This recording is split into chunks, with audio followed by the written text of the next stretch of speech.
Hello my taro piece, ಹೇಗಿದ್ದೀರಾ ಎಲ್ಲರೂ? I hope ಪ್ರತಿಯೊಬ್ಬರು ಕೂಡ ಚೆನ್ನಾಗಿದ್ದೀರಾ. ಸೊ ಇವತ್ತಿನ ಟಾಪಿಕ್ಕಲ್ಲಿ ನಾವು ನಿಮ್ಮ ಪರ್ಸನ್ ನಿಮಗೋಸ್ಕರ ಅವರ ಒಂದು ಕರೆಂಟ್ ಪಾರ್ಟ್ನರ್ ಅವ್ರು ಯಾರ ಜೊತೆ ಇದ್ದಾರೆ, ಅವ್ರನ್ನ ಬಿಡ್ತಾರಾ ನಿಮಗೋಸ್ಕರ ಅಂತ ಚೆಕ್ ಮಾಡುವ. ಓಕೆನಾ? ಸೊ ಇದೊಂದು ಜನರಲ್ ಟೈಮ್ಲೆಸ್ ರೀಡಿಂಗ್ ಆಗಿರುತ್ತೆ. ಪ್ರತಿಯೊಬ್ಬರಿಗೂ ಅನ್ವಯಿಸುತ್ತೆ ಅಂತ ಹೇಳೋಕ್ಕಾಗಲ್ಲ. ಯಾರ್ಯಾರಿಗೆಲ್ಲ ಅನ್ವಯಿಸುತ್ತೆ ಅವ್ರು ತೊಗೊಳ್ಳಿ, ಮಿಕ್ತವರೆಲ್ಲ ಬಿಡಿ ಅಂತ ಹೇಳ್ತೀನಿ. ಸೊ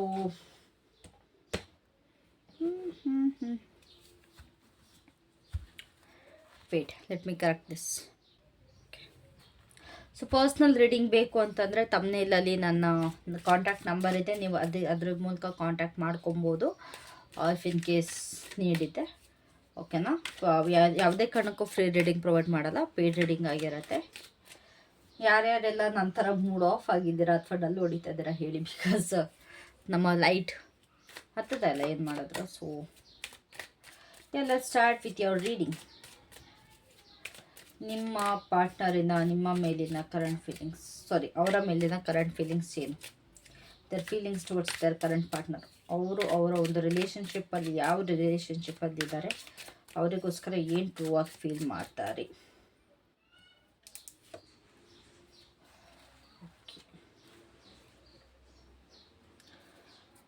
ಅವರು ನಿಮಗೋಸ್ಕರ ಏನು ಫೀಲ್ ಮಾಡ್ತಾರೆ? What is their feelings towards you? ಅವರ ಒಂದು ಎಮೋಷ್ನಲ್ ಆ್ಯಂಡ್ ರೊಮ್ಯಾಂಟಿಕ್ ಎನರ್ಜಿ ಏನಿದೆ? Okay, page of swords in reverse. Okay, ಯಾವ ಒಂದು ಎಕ್ಸ್ಟರ್ನಲ್ ಆರ್ ಇಂಟರ್ನಲ್ ಬ್ಲಾಕ್ಸ್ ಇದೆ ನಿಮ್ಮ ಕಡೆಗೆ ಬರೋದಕ್ಕೆ ಅಥವಾ ನಿಮ್ಮ ಕಡೆ ಆ್ಯಕ್ಷನ್ ತಗೊಳ್ಳೋದಕ್ಕೆ?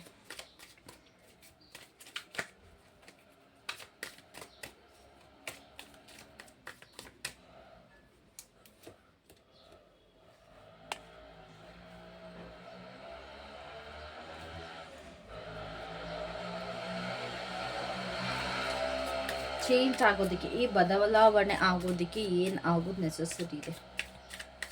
What would need to shift for them to leave their current partner? ಅವರ ಒಂದು ಕರೆಂಟ್ ಪಾರ್ಟ್ನರ್ ಆಗೋದಕ್ಕೆ ಯಾವ ಒಂದು ಶಿಫ್ಟ್ ಬರಬೇಕಾಗಿದೆ? ಪೆಂಟಿಕಲ್ಸ್.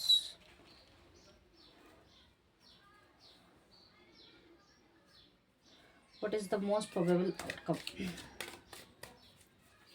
ಲೈಕ್ಲಿ ಔಟ್ಕಮ್ ಏನು?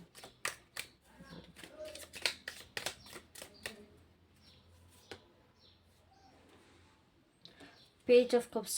ಯಾಕೋ ತುಂಬ ಪೇಜಸ್ ಎನರ್ಜಿ ಇದೆಯಲ್ಲ ನಿಮ್ಮ ಪರ್ಸನ್. ಗೆಸ್ ಇಲ್ಲ, ನಿಮ್ಮ ಜೊತೆ ಸೀರಿಯಸ್ ಆಗಿಲ್ಲ, ಇಲ್ಲ ಅವ್ರ ಜೊತೆ ಸೀರಿಯಸ್ ಆಗಿಲ್ಲ, ತುಂಬ ಕೇರ್ಲೆಸ್ ಬಿಹೇವಿಯರ್ ಕಾಣಿಸ್ತಾ ಇದೆ. There is something. Okay, so ಅವರ ಒಂದು ಕರೆಂಟ್ ಪಾರ್ಟ್ನರ್ ಜೊತೆ ಅಥವಾ ಅವರ ಒಂದು ಕರೆಂಟ್ ಪಾರ್ಟ್ನರ್ಗೋಸ್ಕರ ಅವರ ಫೀಲಿಂಗ್ಸ್ ಯಾವ ಥರ ಇದೆ ಅಂತ ನೋಡೋದಾದರೆ, ಪಾಸಿಟಿವ್ ಆಗಿದ್ದಾರೆ, ತುಂಬ ಹೋಪ್ ಮಾಡ್ತಾ ಇದ್ದಾರೆ ಎಲ್ಲ ಸರಿ ಹೋಗುತ್ತೆ, ನಮ್ಮ ರಿಲೇಷನ್ಶಿಪ್ ಹೀಲ್ ಆಗುತ್ತೆ, ಎಲ್ಲ ಸರಿ ಹೋಗುತ್ತೆ, ಒಂದು ರಿನೀವಲ್ ಬರುತ್ತೆ ಅಂತ. ಬಟ್ ಎಲ್ಲೋ ಇವರಿಬ್ಬರ ಮಧ್ಯೆ ಎಮೋಷ್ನಲ್ ಡಿಸ್ಟೆನ್ಸ್ ಕಾಣಿಸ್ತಾ ಇದೆ ನನಗೆ. ಅವರ ಕರೆಂಟ್ ಪಾರ್ಟ್ನರ್ ಮತ್ತು ಅವರು ಅಂತಂದರೆ ನಿಮ್ಮ ಪರ್ಸನ್, ನೀವು ಯಾರಿಗೋಸ್ಕರ ಈ ವಿಡಿಯೋ ನೋಡ್ತಾ ಇದ್ದೀರಾ, ಅವರು ಮತ್ತು ಆ ಥರ್ಡ್ ಪಾರ್ಟಿ ಮಧ್ಯ ಒಂದು ಎಮೋಷ್ನಲ್ ಡಿಸ್ಟೆನ್ಸ್ ಕಾಣಿಸ್ತಾ ಇದೆ. ಆದಷ್ಟು ಅದು ಪಾಸಿಟಿವ್ ಆಗಿರೋಕ್ಕೆ, ಅವರ ಇಬ್ಬರ ಮಧ್ಯೆ ಹಾರ್ಮೋನಿನ ಬ್ಯಾಲೆನ್ಸ್ ಮಾಡೋದಕ್ಕೆ ತುಂಬ ಟ್ರೈ ಮಾಡ್ತಾ ಇದ್ದಾರೆ. ಒಂದು ಇಲ್ಯೂಷನಲ್ಲಿ ಇದ್ದಾರೆ ಅಂತ ನನಗಿಲ್ಲಿ ಅನ್ನಿಸ್ತಾ ಇದೆ. ಒಂದು ಅವ್ರು ಕಟ್ಟಿರೋ ಕನಸುಗಳಿಗೆ, ಅಂತಂದರೆ ಏನೇನೆಲ್ಲ ಇಬ್ಬರು ಸೇರಿ ಕನಸುಗಳು ಕಟ್ಟಿದ್ದಾರೆ, ನಮ್ಮ ಜೀವನ ಹಂಗೆ ಮಾಡ್ಕೊಳ್ಳೋಣ, ಹಿಂಗೆ ಮಾಡ್ಕೊಳ್ಳೋಣ, ನಾವಿಬ್ಬರು ಹಿಂಗಿರೋಣ ಅಂತ. ಸೊ ಅದ್ರ ಬಗ್ಗೆ ತುಂಬಾ ಒಂದು ಅದಕ್ಕೋಸ್ಕರ they both are being in their relationship. ಓಕೆನಾ? ಸೊ ಒಂದು ಜೆನ್ಯೂನ್ ಎಮೋಷ್ನಲ್ ಫುಲ್ಫಿಲ್ಮೆಂಟ್ಗಿಂತ ಒಂದು ನೆಪಕ್ಕೋಸ್ಕರ ಇದ್ದಾರೆ ಅನ್ನೋದು ನನಗಿಲ್ಲಿ ಕ್ಲಿಯರ್ ಆಗಿ ಅರ್ಥ ಆಗ್ತದೆ. ಇಂಪ್ರೂವ್ ಮಾಡೋದಕ್ಕೆ ನೋಡ್ತಾ ಇದ್ದಾರೆ, ಬಟ್ ಯಾವುದೂ ಪರ್ಫೆಕ್ಟ್ ಆಗಿಲ್ಲ, ಯಾವುದೂ ಸರಿ ಇಲ್ಲ. ಬಟ್ ಪ್ರತಿಯೊಂದೂ they want to improve, they want to do good in this relationship. ಒಂದು ಪಾಸಿಟಿವಿಟಿ ತರೋಕ್ಕೆ, ಒಂದು ಹೋಪ್ ಆಗಿದ್ದಾರೆ, ತುಂಬ ಹೋಪ್ಫುಲ್ ಆಗಿದ್ದಾರೆ. ಆ್ಯಂಡ್ ಎಷ್ಟು ಇಂಪ್ರೂವ್ ಮಾಡೋದಕ್ಕೆ ಎಫರ್ಟ್ ಹಾಕ್ತಿದ್ದಾರೆ ಅಂತಾರೆ, ತುಂಬಾ ಎಫರ್ಟ್ ಹಾಕ್ತಿದ್ದಾರೆ. ಸೊ ನಿಮ್ಮ ಕಡೆ ಏನು ಫೀಲಿಂಗ್ಸ್ ಇದೆ? ಕನ್ಫ್ಯೂಷನ್. ನಿಮ್ಮ ಪರ್ಸನ್ ನಿಮ್ಮ ಬಗ್ಗೆ ಕನ್ಫ್ಯೂಸ್ಡ್ ಆಗಿದ್ದಾರೆ, ತುಂಬ ಎಸಿಟೇಟ್ ಮಾಡ್ತಾ ಇದ್ದಾರೆ, ಆ್ಯಂಡ್ ಆಲ್ಸೋ ನಿಮ್ಮ ಬಗ್ಗೆ ಸ್ಪೈ ಮಾಡ್ತಾ ಇದ್ದಾರೆ. ಅಂತಂದರೆ ಸ್ಟಾಕಿಂಗ್ ಅಂತಂದರೆ ಎಲ್ಲರಿಗೂ ಗೊತ್ತಿರುತ್ತೆ ಅಂತ ಅಂದ್ಕೊಳ್ತೀನಿ. ಸೊ ಸ್ಪೈಯಿಂಗ್ ನಡೀತಾ ಇದೆ ನಿಮ್ಮ ಮೇಲೆ, ಆ್ಯಂಡ್ ಆಲ್ಸೋ ನಿಮ್ಮ ಪರ್ಸನ್ ನಿಮ್ಮ ಬಗ್ಗೆ ಕ್ಲಿಯರ್ ಆಗಿಲ್ಲ, ಕನ್ಫ್ಯೂಸ್ಡ್ ಆಗಿದ್ದಾರೆ. ಓಕೆನಾ? ತುಂಬ ಕ್ಯೂರಿಯಸ್ ಆಗಿದ್ದಾರೆ, ತುಂಬ ಫ್ಯಾಸಿನೇಷನ್ ಇದೆ ನಿಮ್ಮ ಬಗ್ಗೆ. ಸೊ ಅವ್ರು ಕಂಪ್ಲೀಟಾಗಿ ನಿಮಗೆ ಕೂಡ ಟೈಮ್ ಕೊಡೋಕ್ಕಾಗ್ತಿಲ್ಲ ಅಥವಾ ಎಕ್ಸ್ಪ್ರೆಸ್ ಮಾಡ್ತಿಲ್ಲ, ಬಟ್ ಸ್ಟಿಲ್ ನಿಮ್ಮ ಜೊತೆ ಇದ್ದಾರೆ. If they are in contact with you, ಈ ಕಡೆ ನಿಮಗೆ ಕಂಪ್ಲೀಟಾಗಿ ಟೈಮ್ ಕೊಡ್ತಾ ಇಲ್ಲ, ಅವರು ಕಂಪ್ಲೀಟಾಗಿ ನಿಮ್ಮ ಜೊತೆ ಎಂಗೇಜ್ ಆಗ್ತಾ ಇಲ್ಲ, ಅಥವಾ ಅವ್ರ ಎಮೋಷನ್ಸ್ನ ಎಕ್ಸ್ಪ್ರೆಸ್ ಮಾಡ್ತಾ ಇಲ್ಲ. ಒಂದು ಇಮ್ಮೆಚ್ಯೂರ್ ಕಮ್ಯುನಿಕೇಷನ್ ಕಾಣಿಸ್ತದೆ. ಲೈಕ್ ಎಲ್ಲೊಂದು ಸ್ವಲ್ಪ ಕಮ್ಯುನಿಕೇಟ್ ಮಾಡೋದು, ಮತ್ತು ಓಡೋಗೋದು, ಮತ್ತು ಬರೋದು, ಯಾವಾಗ ಬೇಕು ಅವಾಗ ಮೆಸೇಜ್ ಮಾಡೋದು, ನಿಮಗೆ ಕರೆಕ್ಟಾಗಿ ಒಂದು ಟೈಮ್ ಕೊಡ್ತಾ ಇಲ್ಲ. ಅವ್ರಿಗೆ ನೆಸೆಸರಿ ಇದ್ದಾಗ ಟೈಮ್ ಕೊಡ್ತಾರೆ, ಇಲ್ಲ ಅವ್ರಿಗೆ ಫ್ರೀ ಇದ್ದಾಗ ನಿಮಗೆ ಟೈಮ್ ಕೊಡ್ತಾರೆ. ಮಿಕ್ಕಿದ ಟೈಮಲ್ಲಿ ನೀವು ಸುಮ್ಮನೆ ವೆಯ್ಟ್ ಮಾಡ್ಕೊಂಡಿರ್ತಾರೆ. ಅವ್ರ ಪಾಡಿಗೆ ಅವ್ರು ನಡೀತಾ ಇದ್ದಾರೆ. ಅವ್ರು ನಿಮ್ಮ ಬಗ್ಗೆ ಸೀರಿಯಸ್ ಆಗಂತೂ ಖಂಡಿತವಾಗ್ಲೂ ಇಲ್ಲ.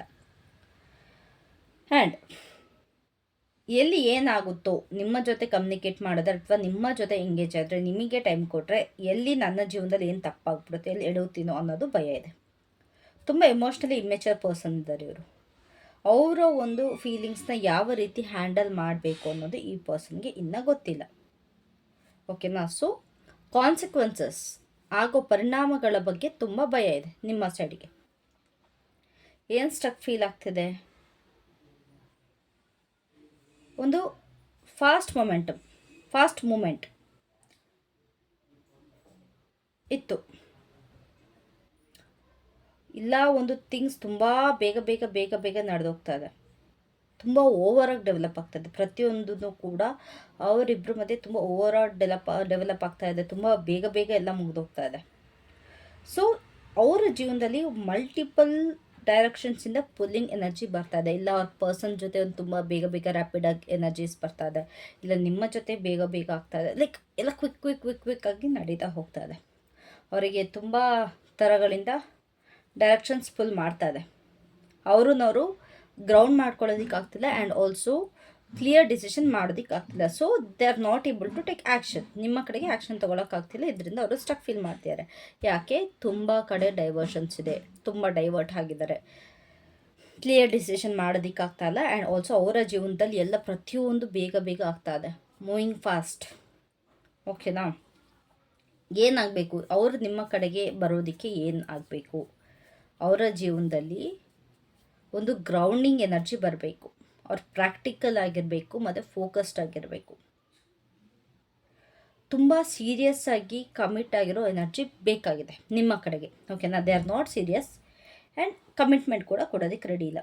ಸೊ ಅವ್ರು ಯಾವಾಗ ನಿಮ್ಮ ಕಡೆ ಮೋರ್ ಸೀರಿಯಸ್ ಆಗಿ ಅಥವಾ ಒಂದು ಕಮಿಟೆಡ್ ಆಗಿರ್ತಾರಲ್ಲ, ಒಂದು ಪ್ಲ್ಯಾನ್ ಜೊತೆ, ಒಂದು ಸ್ಟೆಬಿಲಿಟಿ ಜೊತೆ, ಒಂದು ಲಾಂಗ್ ಟರ್ಮ್ ವಿಷನ್ ಇಟ್ಕೊಂಡು ನಿಮ್ಮ ಜೊತೆ ಅವರು ಲಾಂಗ್ ಟರ್ಮಲ್ಲಿ ಯಾವಾಗ ಬರ್ತಾರೆ, that's a good move towards you. ಅದು ಒಂದು ಒಳ್ಳೆ ಮೂವ್ ಆಗುತ್ತೆ ನಿಮ್ಮ ಕಡೆಗೆ. ಸೊ ಏನು ನೆಸೆಸರಿ ಇದೆ, ಒಂದು ಸೀರಿಯಸ್ ಆಗಿರೋಂಥ ಒಂದು ಕಮಿಟ್ಮೆಂಟ್ ಬೇಕಾಗಿದೆ, with a plan, with stability and long term vision.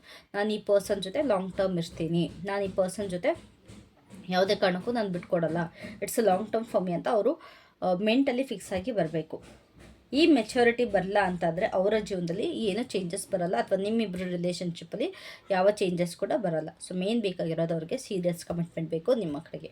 ಅದು ಯಾವಾಗ ಬರುತ್ತೆ ಅವಾಗ ಅವ್ರು ನಿಮಗೆ ನಿಮ್ಮ ಕಡೆಗೆ ಬರ್ತಾರೆ, ಇಲ್ಲ ಬರಲ್ಲ. ಸೊ ಏನು ಔಟ್ಕಮ್ ಬರ್ಬೋದು? ಎಮೋಷ್ನಲಿ ಇಮ್ಮೆಚ್ಯೂರ್ ಅಂತ ಹೇಳಿದೆ, ತುಂಬ ಕ್ಲೋಸ್ಡ್ ಆಫ್ ಆಗಿದ್ದಾರೆ ನಿಮ್ಮ ಪರ್ಸನ್. ಒಂದು ಭಯ ಇದೆ ಅವ್ರಿಗೆ. ಅಕಸ್ಮಾತ್ ಇವಾಗ ಯಾವ ರೀತಿ ಇದ್ದಾರೆ ನಿಮ್ಮ ಪರ್ಸನ್, ಇದೇ ರೀತಿ ಅವ್ರು ಏನಾದ್ರು ನಡ್ಕೊಂಡು ಹೋದರೆ, ಎಮೋಷ್ನಲ್ಲಿ ಅವ್ರು ನಿಮ್ಮನ್ನ ಅವಾಯ್ಡ್ ಮಾಡೋದು, ಡಿಸಪಾಯಿಂಟ್ ಆಗೋದು, ಒಂದು ರಿಯಲ್ ಎಮೋಷ್ನಲ್ ಗ್ರೋತ್ ಆಗದೇ ಇದ್ದರೆ ಏನೂ ಆಗಲ್ಲ. ಒಂದು ಅವರು ನಿಮ್ಮ ಜೊತೆ ಡೀಪರ್ ಕಮಿಟ್ಮೆಂಟ್ಗೆ ರೆಡಿ ಇಲ್ಲ, ಅಥವಾ ಅವರ ಪರ್ಸನ್ನ ಬಿಡೋದಕ್ಕೆ ರೆಡಿ ಇಲ್ಲ, ಅವ್ರ ಕರೆಂಟ್ ಪರ್ಸನ್ನ ಬಿಡೋದಕ್ಕೂ ರೆಡಿ ಇಲ್ಲ, ಅಥವಾ ನಿಮ್ಮ ಜೊತೆ ಸೀರಿಯಸ್ ಆಗೋದಕ್ಕೂ ರೆಡಿ ಇಲ್ಲ. ಸೊ ಮಿಸ್ಟೇಕ್ ಯಾರ್ದು? ಅವರು. ಸೊ ಓವರಾಲ್ ನೋಡೋದೇನು ಅಂತಂದರೆ, ಅವರು ಎಲ್ಲೋ ಒಂದು ಕಡೆ ಒಂದು ಹೋಪ್, ಅವರ ಕರೆಂಟ್ ರಿಲೇಷನ್ಶಿಪ್ಪಲ್ಲಿ ತುಂಬ ಹೋಪ್ಫುಲ್ ಆಗಿದ್ದಾರೆ, ಬಟ್ ಸ್ಟಿಲ್ ಒಂದು ಎಮೋಷ್ನಲ್ ಇಮ್ಮೆಚ್ಯೂರಿಟಿ ಇದೆ. ದಟ್ಸ್ ವೈ ಅವರು ನಿಮ್ಮ ಕಡೆದಕ್ಕೆ ಬರೋದಕ್ಕೆ ಆಗ್ತಾಯಿಲ್ಲ. ಅಲ್ಲಿ ಕೂಡ ಹೋಪ್ ಇದೆ, ಆ್ಯಂಡ್ ಆಲ್ಸೋ ಇಲ್ಲಿ ನಿಮ್ಮ ಕಡೆ ಕೂಡ ತುಂಬ ಇಮ್ಮೆಚ್ಯೂರ್ ಆಗಿ ಬಿಹೇವ್ ಮಾಡ್ತಾ ಇದ್ದಾರೆ. ಅವರ ಜೀವನದಲ್ಲಿ ಎಲ್ಲ ಬೇಗ ರ್ಯಾಪಿಡಾಗಿ ಡೆವಲಪ್ ಆಗ್ತಾ ಇದೆ. ಅವ್ರಿಗೆ ಒಂದು ಇಂಟರ್ನಲ್ ಕಾನ್ಫ್ಲಿಕ್ಟ್ ಆಗ್ತಾ ಇದೆ. ಇದರಿಂದ ಯಾವಾಗ ಅವರು ಸೀರಿಯಸ್ ಆಗಿ ಒಂದು ಗ್ರೌಂಡಿಂಗ್ ಎನರ್ಜಿಲಿ ಗ್ರೋತ್ಗೋಸ್ಕರ ಬರ್ತಾರೆ, ಆವಾಗ ಅವ್ರ ಜೀವನದಲ್ಲಿ ಎಲ್ಲ ಚೇಂಜಸ್ ಆಗುತ್ತೆ. ಈಗ ಅವರು ಕರೆಂಟ್ಲಿ ಅದಕ್ಕೆ ಕೇಪೇಬಲ್ ಅಲ್ಲ. ಅಕಸ್ಮಾತ್ ಹಿಂಗೆ ಇದ್ದರೆ ಅವ್ರ ಕರೆಂಟ್ ಪಾರ್ಟ್ನರ್ದ ನಿಮಗೋಸ್ಕರ ಬಿಡಲ್ಲ. ಬಟ್ ಅವ್ರು ನಿಮ್ಮ ಬಗ್ಗೆ ಸೀರಿಯಸ್ ಆಗಿಲ್ಲ, ನಾನು ಈ ಪರ್ಸನ್ ಜೊತೆ ಸೀರಿಯಸ್ ಆಗಿರ್ತೀನಿ, ಲಾಂಗ್ ಟರ್ಮ್ ಕೊಡ್ತೀನಿ ಅಂತ ಅಂದರೆ ಚೇಂಜಸ್ ಆಗುತ್ತೆ. ಇಲ್ಲ ಅಂತ ಅಂದರೆ there is no changes in this relationship. ಓಕೆನಾ? ಸೊ ಐ ಹೋಪ್ ನಿಮಗೆ ರೀಡಿಂಗ್ ಇಷ್ಟ ಆಗಿದೆ. ಯಾರ್ಯಾರೆಲ್ಲ ಕಾಯ್ತಾ ಇದ್ದೀರಾ ನಿಮ್ಮ ಪರ್ಸನ್ ನಿಮಗೋಸ್ಕರ ಬಿಡ್ತಾರೆ, ಅವ್ರಿಗೋಸ್ಕರ ನಿಮಗೋಸ್ಕರ ಅವರನ್ನು ಬಿಡ್ತಾರೆ ಅಂತ ಯಾರು ತುಂಬ ಒಂದು ಬ್ಲೈಂಡ್ ಬಿಲೀಫಲ್ಲಿ ಕೂತಿದ್ರೆ ದಯವಿಟ್ಟು ಅದನ್ನ ಸ್ಟಾಪ್ ಮಾಡಿ. ಯಾವುದೇ ಕಾರಣಕ್ಕೂ ಆ ಪರ್ಸನ್ ಬಿಡೋಂಥ ವ್ಯಕ್ತಿ ಅಲ್ವಾ. So thank you so much. ಇಷ್ಟ ಆಗಿತ್ತು ನಿಮ್ಮ reading. I love you all. Take care. Have a great day. By.